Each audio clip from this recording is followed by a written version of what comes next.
All right, NBA Cup is back in action tonight. Couple of bets. First one, Bucks, Pistons. Bucks giving 3.5 in some books, four in others. I like the Bucks here. There's a perception that the Bucks are kind of a floundering, mediocre team. The Pistons are this up and coming team with the young superstar and Kate Cunningham. The reality is this is a mismatch on paper and on the floor talent wise. In the Bucks, they're playing for something and they've been playing really well. The Pistons have been more up and down lately. Both of them, whoever wins this advances from the group play into the semifinals or quarterfinals or whatever it is, a cup play. I like the Bucks here. Giannis has been great lately. Dame has been much better. We talk about this a little bit in the pod later on today. I like the Bucks. Um, and if I was going to make a second bet, if you forced me to, I'd be looking at that Knicks Magic game. I think the Knicks just have more to play for. The Magic are not as good on the road as they are at home. The Knicks are given 4.5. I'd like the Knicks given 4.5 in that one, but probably something I'd stay clear of. One other bonus. Look, if you like me and you think the Bucks are going to win and they're going to cover, it might be worth looking at the Celtics odds to make the cup. Right now, they're plus 400 at DraftKings. I'm sure there are even better lines out elsewhere if you look for it. It's probably not the worst idea if you're betting the Bucks tonight to win and you think they're going to cover that plus 4 or plus 3.5. They need to win by more than 6 for the Celtics to advance. So we're just talking another bucket. It's probably worth sprinkling a little on the Celtics to qualify. You're listening to They're going to call it a hard foul. They're going to call it a hard foul. Mike, Payton Pritchard goes nuts. We see the results of 5 games and 7 nights or 7 days or whatever it is, and the usual outcome for NBA teams. And we're gonna have a new segment on. They're gonna call it a hard foul, where we're gonna ask advice from Mike, and maybe in other episodes Mike can ask me advice. But I'm gonna hit him with a question he's not ready for later on in this show, and we're gonna request that you send questions to the show or advice questions or any questions at all for future episodes. Mike, last night looked like a game, especially in the third quarter, that two teams didn't want to play. You said they looked like a game. Oh, because in the third quarter? Yeah. Yeah. Oh, okay. Yeah. Not the first half. Oh yeah. What did the Celtics have? What end up being 9 or 10 turnovers in the third quarter? Tatum had 6 of them. Am I right? Is that? Yeah, they had 9. And Tatum had 6 for the game. I don't know what his total was overall. They only had 2 in the first half, but it looked like, the Celtics wanted to do everything they could to keep Miami in the game. And Miami was kind of like, no, fuck it. We still don't want to win. We just want to go home. 9 turnovers, and the Celtics still won the quarter by 7, which is just, I don't know what it really tells you other than the fact that 5 games in 7 nights is absolutely brutal on NBA teams. Yeah. I mean, Miami had a real hard time making open looks. Duncan Robinson had a bunch of open looks in that third quarter that he couldn't hit. I think he went 0 for 6 from 3 for the game, which is I don't know how many times he's done that in his career. So that certainly helped the Celtics keep their lead. But I think the Celtics were trying to coast. I think they were trying to coast after they dominated the first half, and they kind of knew Miami just didn't have the legs. So they did what this team does coming off a championship. They were looking to coast in the second half, and for the first couple minutes they did, and then for the remainder of that third quarter after Joe's timeout, or maybe he laid into him, they came out playing really hard defense, and their offense picked up from there. I thought the Celtics had the distinct advantage that specifically Jaylen Brown and Derek White had fresh legs because they both played really well last night. It was Tatum who really struggled, and then obviously we'll get into the professor there, Payton Pritchard, and what he's doing, and Luke Cornett and his ability to just play like an all-star against Miami. Yeah, no, we should definitely get into Luke Cornett. Whatever was ailing Jaylen Brown certainly wasn't there anymore. You know, he missed the Cleveland game with sickness, and we should probably touch on that Cleveland game a little bit. Oh yeah, But he was great. You know, 30 plus points, I think, particularly in that third quarter when the Celtics really needed someone to provide offense. He certainly did. In a game where you didn't have Hauser, you didn't have Holiday, you didn't have Horford, and you didn't have Porzingis, so four of your rotation players were not available, and Brown and Tatum certainly was struggling. Brown provided what they needed, and you know looked like a guy that was fresh. And Derek White, you know, per usual, gave you a Derek White performance. The two guys, though, Mike, and you brought them both up, and you can hit on whoever you want to first. One guy that's on an absolute heater, especially over these last three games, and Payton Pritchard, and really all season. Is just Professor. the professor. Is that his nickname now? I'm giving it to him. He reminds me of the And One mixtape kid. Yeah. Oh, yeah. He does, doesn't he? Yeah, he does. He does. And, you know, last year he kind of came into his own, had this like buzzer beater thing going. This year is just, and I might have been wrong about him, Mike. Earlier this, you know, this season on the pod, you brought up that he could give you minutes in the playoffs, and I kind of poo-pooed it as a guy that, because of his size, would be taken advantage of defensively, and I still think that is the case to some extent. But his offense that he provides kind of overcomes that, and we won't have to hide him as much because he's such a weapon on the other end. And then there's Luke Cornett. So you can hit where you want here, and I'll follow up, and we'll go from there. Yeah, you think? I mean, this guy is going to the basket and finishing at the hoop now. Like, he's doing it against centers and small forwards. His buzzer beater last night to end the half. That layup was incredible. Yeah. His footwork is off the charts. That was a Jaylen Brown move. You know, the step through that he was doing so well last year in the playoffs and the finals. And you saw Pritchard kind of incorporate that in the buzzer beater last night. Yeah, I mean, they got to invite him to All-Star Weekend to do that that contest that they do. It's the skills competition. Oh, you don't think he should be in the three-point competition the way he's shooting? I'd rather watch him in the skills competition just with, you know, his ability, like his ball handling is like, it's off the charts, and he does it so fast. And a game earlier this season where he stole the ball in the fast break, and he had that alley-oop to Porzingis where he crossed up a guy going full speed. No hesitation, didn't slow down at all. It's you know, forget sixth man of the year. This guy he's a real weapon. He's a real weapon. And yeah, I don't see how he doesn't get minutes in the playoffs if he's scoring like this, because he's not just hitting threes, deep threes. He's doing other things too with his passing, and again, his offensive rebounding, which is stuff we saw last year, but finishing at the hoop is, for a guy his size, it's just incredible. Yeah, I mean, everything's like a career high right now. He's averaging over 16 points a game. He's shooting over 40, almost 49% from the field, over 43% from three. He's averaging over a steal per game. He is just, the only thing that, you know, is down a little bit is his assist total from last season, but not by much. Yeah, he's been awesome. And how about his fourth quarters in the last two games against the Cavs and then whoever they beat previous to that? I'm drawing the Bulls. Where it's 19 points and 17 points. And particularly in both games, they really needed it, and particularly against the Cavs when, you know, you didn't have Jaylen Brown available or Derek White, and then the Bulls, you didn't have Derek White available.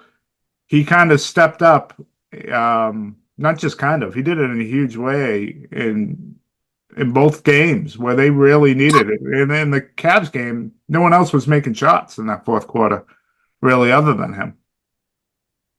Yeah, it's so different than, I think it was last year where it was like the first 5 or 6 games of the season, he didn't even hit a three, right? Remember? Yeah, it was a struggle last year to start the season. Yeah, it's such a difference. Jim, I mean, this guy, that extension that he got, I mean, it's a bargain. Big time, right? A bargain. Yeah, what, 3 seasons out or 2.5 seasons out where he requested a trade, and Brad refused it, right? And you look back at all the moves that Stevens has made when you combined not trading him and the extension he gave him and where the Celtics are salary-wise, that looks both those moves look pretty goddamn smart right now, don't they? Oh, big time. I remember we were on the pod, like, get rid of him, you know?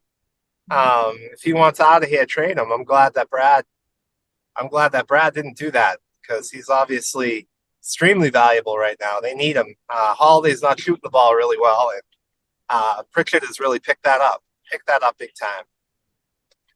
He sure has. He sure has. And, he gives you ball pressure when he comes into the game, too. And just his shot making and the distance that he shoots from is really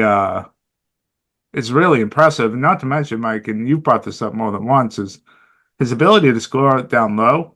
It's become part of the package. And the strength he has and the balance he has to get to the spot that he wants and be able to finish. It's very Holiday-like in that aspect where he can finish on bigger guys and be able to get to exactly where he wants on the floor against bigger guys as well. Yeah, I mean, there's a lot of teams that would love to have him right now. So, for sure. What a luxury for the Celtics, yeah. And then, I don't know. Is there anything else you want to say about the professor? No, I think that covers it. Your guy Luke Cornett, he was excellent again. I think what I'm going to start doing, Mike, is I'm going to email the Celtics press department every day and just ask them if we could get Luke on the pod. You see his quote? Did you see his quote after the game? No, what did he say? They were asking him about him and Derek White's block shots, and he said something like, "Yeah, when you're used to getting rejected your whole life, I guess you become a good shot blocker," or something like that. Oh, that's great. That's great. What did he finish with? 6 last night? Yeah, 6. One short of his career high. Yeah.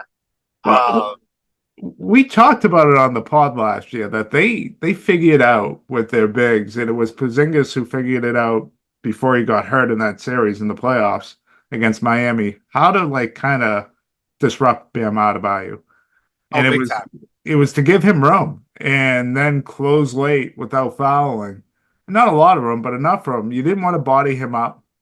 You didn't want to come out and really contest him because you were so much taller that you could close late and it was going to bother him.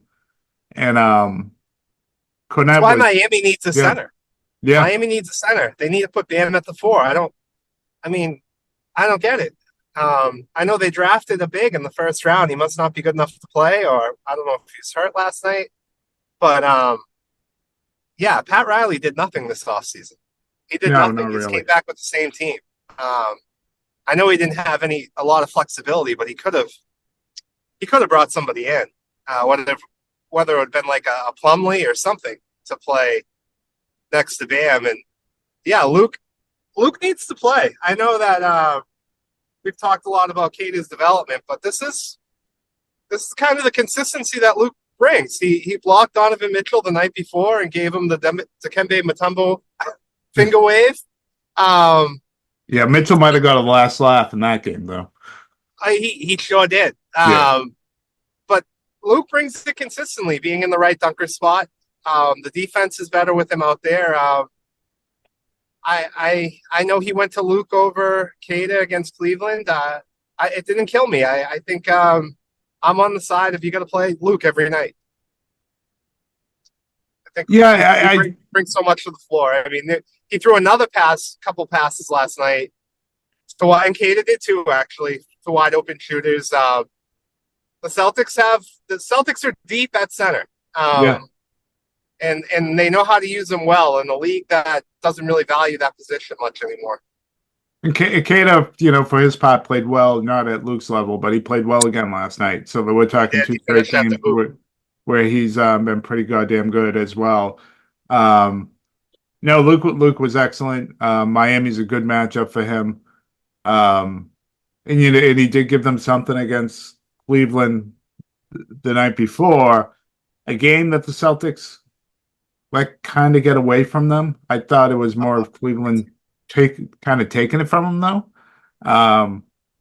The Celtics had the inability to kind of make open shots in the fourth quarter, and Cleveland made theirs. Where you flip the script, that was kind of the case in the third quarter. The Celtics made theirs, the Cleveland didn't. I even think some of the defense in the fourth quarter the Celtics had was pretty good. And, Donovan Mitchell was just out making, tough contested shots. And it happens. It happens sometimes. And I think it's a situation where you really miss a guy like Derek White and Jaylen Brown down the stretch. That gives you some added out offensive punch. I thought Porzingis in the fourth quarter looked really kind of winded, if I'm being fair about this. I just don't think he looked that great. And Tatum, I thought missed some makeable shots, including a layup with Garland covering him in the fourth quarter. And Cleveland didn't. They just flat did not miss shots, and most of that was Donovan Mitchell in that fourth quarter. And credit to them. They deserve all the credit for taking that from the Celtics, in particular Donovan Mitchell, who just continues to kill the Celtics anytime, especially when he's at home. Oh, yeah. He certainly does kill the Celtics. He had only made 2 field goals in the first half. And then, of course, he scored 11 straight points in the fourth quarter and made his free throws. He didn't miss a shot in the fourth quarter. And on the other end, Celtics were up 9 when Tatum came back into the game. And when Tatum came back in, he had a 3 rim out. Yeah. Then Hauser had a 3 rim out. Yeah. 2 wide open looks, and then Pritchard had a 2 rim out. Those were 3 possessions. Where all 3 of those shots were open and looked good. And then Tatum missed a layup with later to go. Later in the game, Tatum missed. That was huge. That was a 2-point game when he missed that, and then of course Cleveland got the dunk. But also in that fourth quarter, Al Horford had 2 wide open threes that he missed. I saw a lot of. I didn't think the offense was bad. I saw a lot on Twitter saying that the offense wasn't good and that they slowed down. And to me, it was the opposite. I thought there was ball movement and missed opportunities. That's what it was to me. I think Joe it wasn't like that third quarter against Miami where they were just throwing the ball to the other team. Yeah, no. I thought Missoula hit on it well after the game where he said anytime you get Al 8 to 10 open looks like that, you probably move the ball really well. Exactly. Yeah, and you got matchups you wanted. Down the stretch, you got Tatum on Garland, and they just didn't execute enough. And that was it. There was a stretch where they were making shots, and it looked like they were building the lead, but they were making 2s, and Mitchell was coming down and hitting 3s. And the next thing you know, the math didn't work, and that lead evaporated. Mitchell made 3 straight 3s, right? And and I thought the officiating making shots. That was it. I thought the officiating impacted the game too. Cleveland was. I thought the officiating was awful. Yeah, that's a good thing. Cleveland was allowed to really foul Porzingis on the post, which I don't think is fair. When the guy's shooting the ball and people are hitting his arms, it's a foul. Yeah, they stepped on his foot when he was shooting it several times, twice on a 3, and once on a post jump shot. And I thought we were protecting the players. Well, and what I'd like to see, Mike, is what the hell's going on with NBC Sports Boston? Like, you have all these calls where they're either making the whistle or they're not blowing the whistle, and we don't get a replay. So in real time, it looks like a foul. But we also know a lot of times in real time, it's tough for us to see as a TV viewer, and then we see it on a replay and we say, "Oh gosh, actually the ref got that right." That was what was so much fun about Tommy is he would go nuts, and then they would show the replay, and of course, like Gorman would throw his sarcasm in because Tommy got it completely wrong. There was no foul. These no calls looked like fouls in real time. I'd love some confirmation with the replay. There was a goaltend it looked like at the end of the third quarter that Scal went nuts about.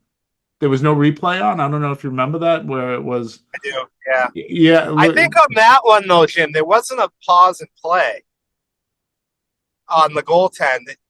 The game just kept going. But it was the end of the quarter. You could have came back at the start of the fourth and showed that on replay. Showed something, yeah. Yeah, you could have showed. I mean, Tatum at the end of the first quarter, it looked like he was fouled on his 3. You could have come back at the start of the second quarter. As a viewer, as a fan of the team, I just want to know what actually happened. And then to sit there, and that might not have been a goaltend, which is fine. Great play by Cleveland. But can we see it? Yeah. And were the officials as bad as I thought they were? Or is it just, my confirmation bias for the Celtics, where I think they were bad? I don't know. They were terrible. They Yeah. were terrible. I'll tell you who wasn't terrible, and it's a nice little development over the last 2 games, is Drew Peterson. Yeah. Got about He him. can defend. Yep. He can defend. He has long arms. He was getting out on guys. I don't know, Jim. I think this is a guy they might want to have stick around. I like him. He looked good last night. He's got a nice little 3-point shot. But he knows how to use his body. He rebounds well. I don't think this is a guy that's going to develop more down the G League. I think he's an NBA player. And with that 15th roster spot, I'd seriously consider it, because I think he's a value add with the way he gets out and defends people and how long he is. I'm really, really impressed with what I've seen from him in the 2 games he's been playing. Yeah, I think he's been really good. I don't think you're going to see anything move him off his 2-way. The numbers just don't work financially right now. There's no reason to do it. There's not like there's a rotation for him at the moment. If there's an injury or something that down the line, then you have him available. You have him available for 41 games that you can play him anyways. So I think he'll remain on that 2-way. And, you saw it similar with Cater last year. They had him on the 2-way. They balanced that. And then by the end of the season, they gave him the promotion. So I could certainly see that happening. What was interesting is Hauser, I thought, played really well yesterday. I mean, against Cleveland, not last night. He wasn't available last night for personal reasons, but he played, I thought, one of his best games of the season, not just his shooting, but just an all-around really good game from Hauser against Cleveland. And maybe that had something to do with Sam Hauser Jr., Peterson out there shooting well and playing well. I'm only kidding, but, but I don't think you'll see him move off that 2-way. It just doesn't make any financial sense. And, he would just be kind of sitting on the bench anyways if he was up with the team all the time. Yeah, but I think he's a player. I think they have something there. Yeah, oh yeah, and it's great. It's great because if you look at the development, Hauser went this way, you had Cater go this way, and then if Peterson, and he becomes a rotational player in 1 or 2 seasons from now, good God, that's better than drafting in some ways. So, and it was good to see, Walsh and Scheimer out there yesterday. I think both showed that the game speed and strength and all, they both have ways to go to, be contributors to this team. Yeah. Oh, yeah. They're far off. Mike, you got a brutal schedule coming up for the Celtics this week. They got tonight off. Then they have the Pistons, who will be coming off a back-to-back themselves, and really an emotional type game to get into the Cup qualifying rounds or playoff rounds, whatever you want to call them, against the Bucks tonight. And then you have... It looks like the injury bug has hit the Pistons a little bit. Cade Cunningham's games played have been really inconsistent recently. Yeah, I think he'll play tonight. Whether he plays against the Celtics, on Wednesday is, I think, an open question. But he's been really good when he plays. Him and Ivy, yeah. Then you have another back-to-back to end this week, which will be 5-7 for the Celtics. And the rule in the NBA on 5-7, don't really expect much to go well. I think if you really want to bet in this world, in this league, look at teams that are playing 5-7, and no matter what the number is, bet it. Last night it was 9.5 for the Celtics and 7.5 for Minnesota. Minnesota killed the Lakers, but I think by like 25. The Celtics obviously did their work against the Heat. So, I mean, time and time again, that just proves to be true. Don't bet if you don't want to, but if you want some advice, there's our advice for the day. Yeah, I think Memphis is going to, that's a good game to just play the backups on Sunday against Memphis. I would go all in against Detroit. I would go all in against Milwaukee. The reason I'm going to go all in against Milwaukee, too, is because I'm pretty sure Milwaukee's going to be coming in on like a 10-game winning streak. Yeah. Let's end their winning streak. Yeah, though that would be fun and sweet and all those things, and Yeah. continue to show. I mean, that would mean you'd sweep Miami for this. I'm sorry, Milwaukee for the season too, because this is actually the last game. Last time you play in the Bucks all season, which is They don't play him 4 times. Sweet. no stupid scheduling quirk, but this is it. This is the last game you play against them all year. And there was So take care of business against them. I would. I thought there was some bad feelings the last time those two teams played too. I think there was some stuff with Giannis that the Celtics haven't forgot about. Yep. So What he's doing right now? Yeah, he's been amazing. He's been amazing. His numbers are like off the charts. And Dame is playing better as well. Yeah. Now their competition. Yes. I think it has a little bit to do with it. So they haven't played. They haven't played Orlando, the Knicks, the Celtics, or Cleveland during this stretch. Right. Yeah. So I think their real test for Milwaukee is on Saturday night. Right. Where's that game being played? It's in Boston. The Celtics, the next 3 are all take care of business on Saturday. Yeah, the good thing for the Celtics is that they're not traveling over these next 3. So that certainly helps when you get 5 and 7. But Sunday's going to be a bloodbath. Ja Morant's back and playing well. Memphis has one of the better offenses in the NBA. They're going to – I don't know what their schedule looks like, but I'm pretty sure it's not what the Celtics have. I would go all in these next 2 and then take guys out against Memphis. Yeah, I could see that. Mike, anything else to add over these last couple games? Any care about the Celtics, Cup at all? I don't know if I'm wrong about what I heard on telecast last night, but it sounded like if the Celtics make the Cup, it adds a game to their schedule next week. So like they would come off their 5 and 7 and then play Orlando next Tuesday. If that's the case, I don't want them to get in. I think they play no matter what next week. Yeah, but they don't. Like, they have like 3 days off in their schedule currently. Yeah, like every team in the league has like a gap in their schedule because if you don't make the Cup, if you remember last season, they got the Knicks after they lost to the Pacers. That wasn't originally scheduled there. So it's like a similar situation. So there'll be a game added. What that is and where it is, I don't know. Where you get an extra game is if you go all the way to Vegas and you play in the championship. Which I don't mind that. I'm just saying, if they're coming off 5 games in 7 days, they need next Tuesday night off too. Like they need that break. They don't need another game thrown in. I think they'll have a game regardless. Whether it's Tuesday night or not, I don't know. But they're going to have another game added anyways. That's a lot. Yeah.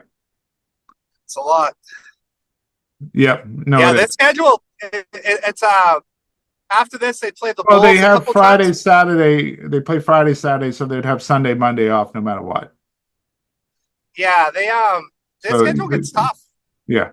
Up until the All-Star break, they got a West Coast trip thrown in there. A couple tough back-to-backs.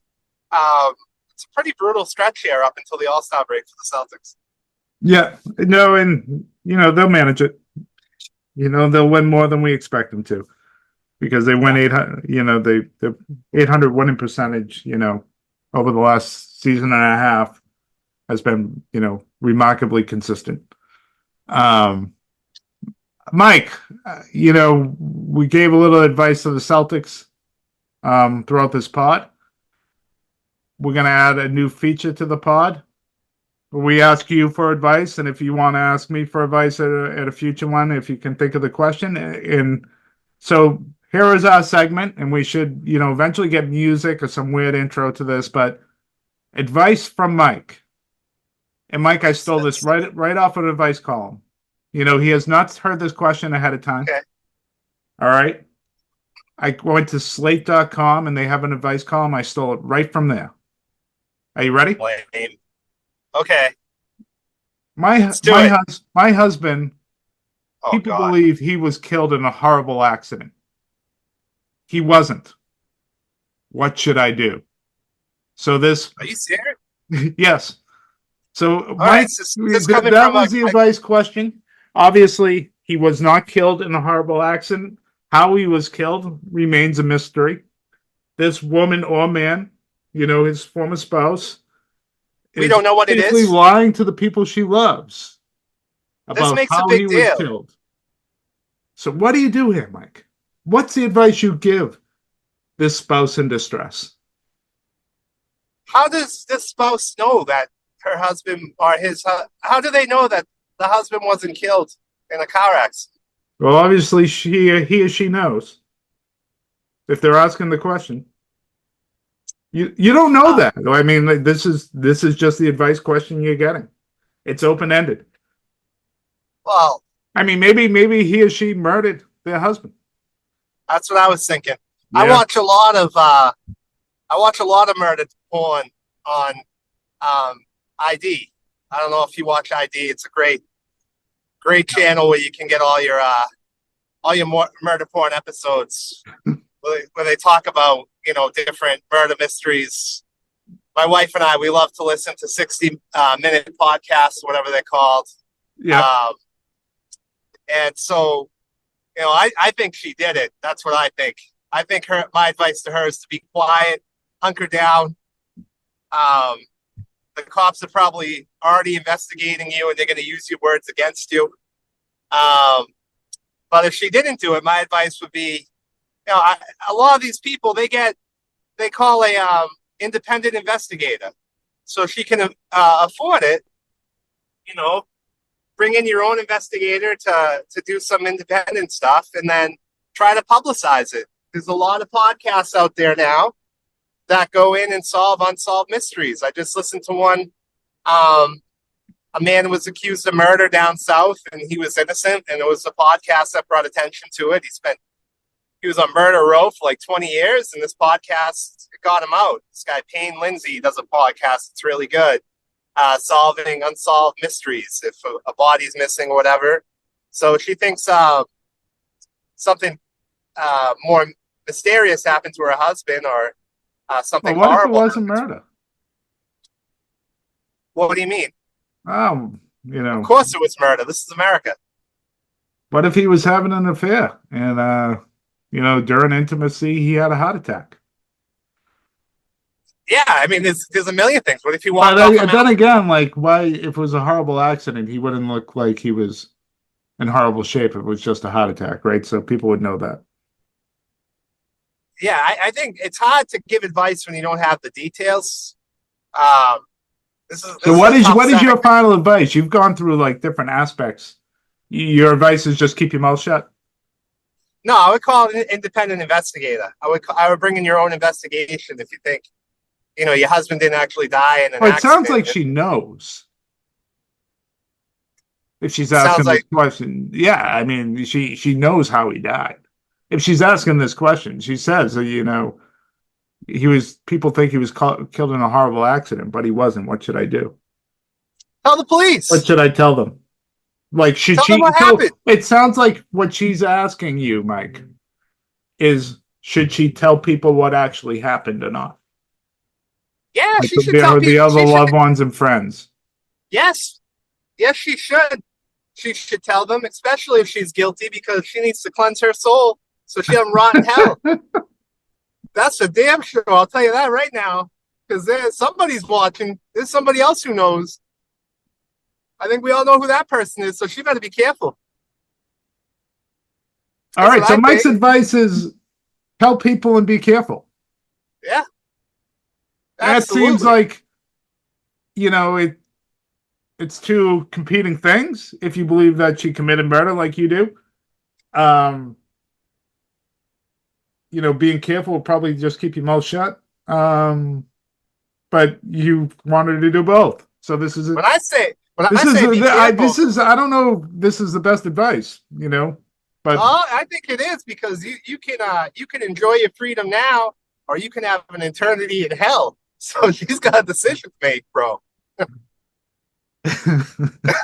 Like, does she want to be forgiven, or does she want to spend her time with Beelzebub down in the burning flames of hell? Yeah. I just think of Will Ferrell down there, dressed up in his devil suit, waiting for her. So we're gonna end the pod with Mike's advice is to avoid hell. Avoid hell. Absolutely. Avoid hell. It's Mike's advice. Ask for forgiveness. Come out clean. Ask for forgiveness. Forgiveness. Now, if we're gonna do this segment, you can't. You have to have more You have to have more information, Joe. That's not how advice columns work, Mike. Yeah, well, a little bit they do actually. So usually people give more information in advice column. Like it'll say like my husband leaves his socks out every day, and I've been trying to talk to him about it. He doesn't. If you want to be a pro at this, you can have stipulations. So we're going to ask for your questions, folks. We're going to ask if you have just any question. It could be about politics, world history, the Celtics, or it could be advice, like we just did now. No, and we'll ask Mike about it. Questions about politics. We'll ask Mike his thoughts, and he will answer questions about politics if you have it.